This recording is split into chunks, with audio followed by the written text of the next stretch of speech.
Nah, kebenaran yang absolut itu kebenaran yang siapapun pasti mengakui. Dan uniknya begini, saya kalau saya pernah ngaji acara himmah, acara pondok sarang di Demak. Kalau kamu bilang 1 ditambah 1 menjadi 2, untuk mengatakan 2 itu kamu butuh hadiah enggak? Mereka semua jawab enggak. Kita semua enjoy saja mengatakan tembok itu putih. Kenapa? Karena memang putih. Kita mengatakan 1 tambah 1 2 karena memang kita tanpa presentasi dapat hadiah, dapat penghormatan. Kenapa untuk mengatakan Allah itu Tuhan kita butuh surga? Memangnya kalau tidak ada surga Allah tidak jadi Tuhan? Ini problem orang soleh-soleh yang terlalu pesimis. Makanya nanti orang-orang soleh itu masuk surganya berat. Tapi kalau orang alim lebih gampang kira-kira seperti itu.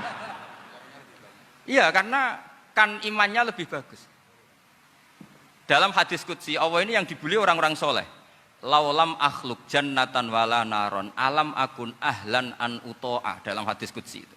Kalau saja saya tidak menciptakan surga dan neraka, apa saya tidak jadi Tuhan yang perlu ditaati? Apa kalau kamu tidak saya kasih uang 1 juta terus bilang 1 tambah 1 11? Enggak kan? Tetap bilang berapa? 2. Kalau kebenaran absolut yang 1 tambah 1 kamu bilang 2 meskipun tanpa mendapat hadiah. Kenapa untuk bilang Allah Tuhan kamu butuh hadiah surga? Itu kan serah ikhlas belas.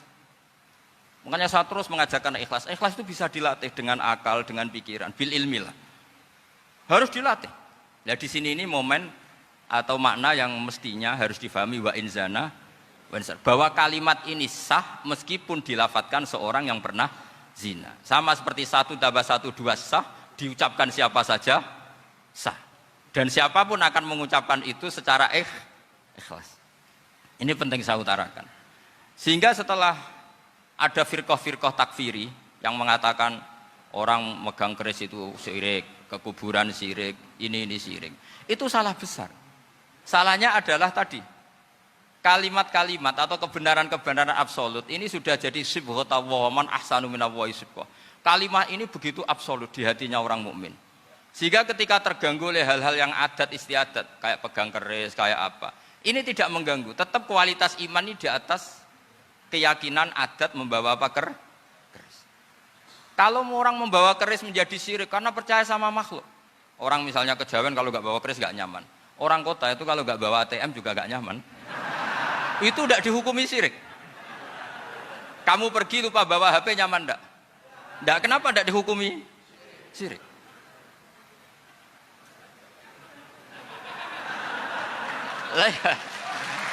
Jadi ini logika.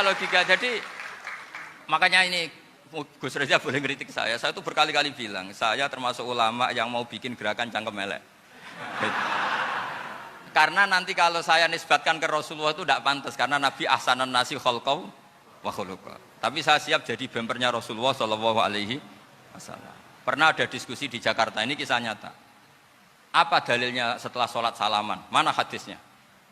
Itu dijawab hadisnya tentu kita kesulitan. Kalaupun ada hadisnya dhaif semua yang masalah musafahah. Akhirnya mau tidak mau dijawab pakai cangkem elek. Boleh enggak kamu setelah salam nyalain HP yang off? Boleh. Boleh enggak ke kamar mandi? Boleh. Oh berarti kencing boleh, nyalain HP boleh, yang enggak boleh itu ingat Allah. Karena mereka mengkritik wiridan, ngeritik salam. Akhirnya mikir deh, ada enggak hadisnya orang setelah sholat nyalain HP? Enggak ada kan? Tapi mereka nyalain HP enggak hambatan, tapi untuk salaman masalahkan. Ke kamar mandi boleh, tapi untuk wiridan enggak boleh. Akhirnya mereka sadar, oh iya. Lama-lama dibisi gini yang kelompok itu. Kamu itu korban aliran supaya kamu gak ingat Allah, ingatnya HP-nya. Sehingga orang wiridan kamu kritik, orang nyalain HP tidak kamu kritik. Itu kelompok itu adalah kelompok orang-orang yang supaya orang Islam itu lupa Tuhannya. Itu gerakan cangkem elek, tapi jadikan orang sadar. Jadi ini penting. Jadi kalau kamu tidak bisa bela agama dengan jalan yang lurus karena tidak bakat gitu. Gak apa-apa pakai cangkem elek tadi, karena gak mungkin gerakan ini dinisbatkan kepada Rasulullah Shallallahu Alaihi Wasallam. Kalau soal sanad, saya punya sekian sanad tentang itu, tapi tidak usah kamu ikuti. Ada orang tanya, ya Pak Kiai kalau setan dibakar di neraka panasan enggak? Ya panasan. Loh kan setan dari api, ngapain harus panasan? Kan materinya sama. Terus Kak Kiai tadi gak kesulitan, dia ngambil pasir, disawero di wajahnya. Wah sakit Kiai, kamu kan dari tanah, kena tanah kok. Jadi itu ada sekian, artinya gini ya, kalau kesulitan jawab pakai baik-baik ya sudah pakai cangkem melek itu aja karena. Tapi tentu kan gerakan ini tidak mungkin dinisbatkan kepada para nabi. Tapi saya pastikan meskipun nggak bisa dinisbatkan kepada para nabi dari segi cangkem melek tadi, tapi secara semangat itu sama. Saya punya sekian contoh. Benar Gus Riza tadi gojok saya sengawur-ngawurnya itu masih punya sana. Itu pas saya ngawur pun masih punya apa? Sana.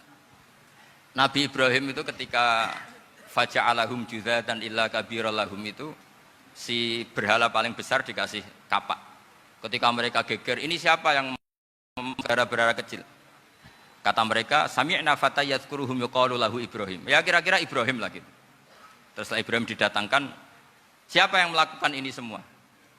Ini jawaban Nabi Ibrahim, bal fa'alahu kabiruhum hadza. Ya tanya yang bawa pedal, saya kan tidak bawa kan. Terus kata orang-orang, otak kamu itu di mana? Masa berhala disuruh nanya, kan nggak bisa ngomong. Ibrahim kembalikan, uffil lakum walima ta'buduna min dunillah. Lalu otak kamu di mana? Sudah tahu nggak bisa ngomong kok disembah gitu. Itu ada kata uffin loh. Uffin itu kalau diterjemah kira-kira ya agak-agak jancuk gitu. Kira-kira ya kira-kira seperti itu. Jadi sekarang dalilnya jancuk apa Gus? Pakai jancuk biasa kalau misalnya saya bilang Udah. Gimana? Jancuk itu dari daksu, dak tinggalkanlah suan perkara sing elek. Krono ilate wong Surabaya kakean rawon akhirnya ngomongnya jancuk. Gitu.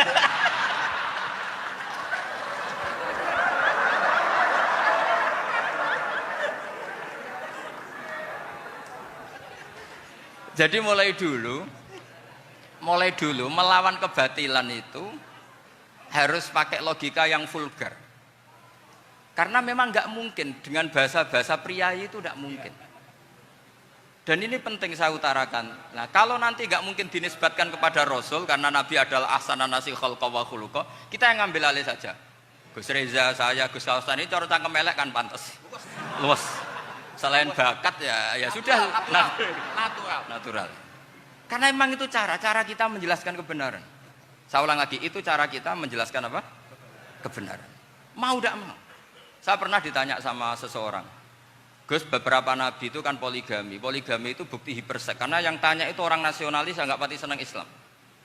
Terus tak balik tanya, perempuan itu makhluk lemah enggak? Ya lemah. Kalau nolong lama satu itu gimana? Ya baik. Kenapa nolong dua jadi tidak baik? Harusnya kalau nolong tiga tidak baik. Tapi saya tidak dukung poligami. Ini cerita.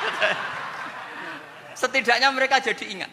Saya itu pernah ditanya agak-agak orang ateis. Dia benci Islam tapi neliti Islam. Pertanyaan kedua, kenapa dalam perang itu seakan-akan Nabi itu perampok? Hartanya orang kafir disita kemudian menjadi ghanimah. Itu kan kayak ngerampok. Terus saya tanya gini, kalau ada penjahat ke rumah kamu, kemudian pakai senjata api, setelah kamu ringkus, itu senjata api kamu kembalikan apa kamu sita? Oh ya saya sita, kalau tak kembalikan dipakai ngerampok lagi. Ya sama seperti itu, kalau kekuatan mereka dikembalikan, akan dipakai kekuatan mereka lagi.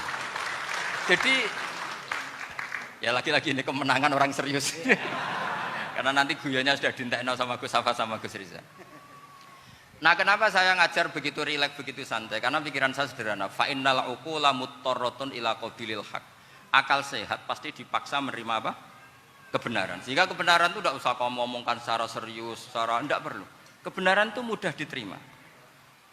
Saya itu pernah ngaji berkali-kali di Jogja di mana-mana sampai ada buku seorang dokter nulis tesisnya itu bangga lagi menjadi muslim setelah ngaji saya itu. Karena saya menerangkan itu ringan. Orang Islam itu harus mencintai Allah. Ciri utama cinta itu tidak tegang, rileks. Saya bilang begini, kalau kamu pernah 1 tahun digratisi orang rumah, makanan, kamu kira-kira itu mudah nggak mencintai orang yang berjasa sama kamu minjemin rumah dan ngasih makan gratis? Mudah kan? Apalagi kita ini mudah mencintai orang yang minjemin mobil 1 tahun, ngasih rumah 1 tahun, apalagi selamanya. Kenapa kita tidak mudah mencintai Allah yang memberi kita bumi, air, oksigen, semuanya kita dikasih Allah. Akhirnya mereka mikir, wong mencintai seseorang yang ngasih dalam durasi 1 tahun saja mudah, apalagi mencintai Allah yang ngasih kita tanpa batas.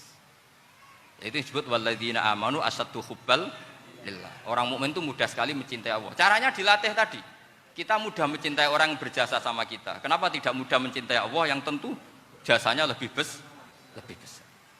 Nah, karena akhir-akhir ini banyak orang yang terlalu nazir, terlalu apa? Kata Nabi kan basyiru walatu nafiru yasiru walatu asiru. Sehingga saya bikin gerakan. Pokoknya semua orang mukmin pasti masuk surga. Nanti soal ada kesalahan-kesalahan kecil yang menjadikan orang su'ul khotimah itu sifatnya kehati-hatian. Jangan menjadi hukum. Hati-hati itu tidak menjadi hukum. Kalau kamu nyupir hati-hati itu bukan berarti pasti kecelakaan, enggak. Hati-hati itu ya hati-hati saja, tidak menjadi hukum. Ini penting saya utarakan karena kubu sebelah kampanyenya sudah tadi, setiap mati mesti tenang bersama Bapak di surga. Sementara kita mau kampanye, kamu sholat tidak mesti diterima, haji tidak mesti diterima, jadi kiai tidak mesti masuk surga. Coba kalau kita kampanye gitu terus, yang mau jadi muslim itu siapa? Jadi ini sudah tak perhitungkan matang-matang, saya milih macam seperti itu. Ya ini saya pikir sudah, ini pembandingnya supaya punya waktu. Saya suka sekali. Nah ini yang sesi terakhir ya, sesi terakhir. Saya akan cerita fikih karena Nyun sewu Gus, ada iklan sebentar dari ibu-ibu, pentolan mic kurang dekat ke mulutnya Gus Baha. Sehingga suaranya tidak terdengar sampai ke belakang. Oh gitu. Pentolannya didekatkan Gus. Oh, gitu.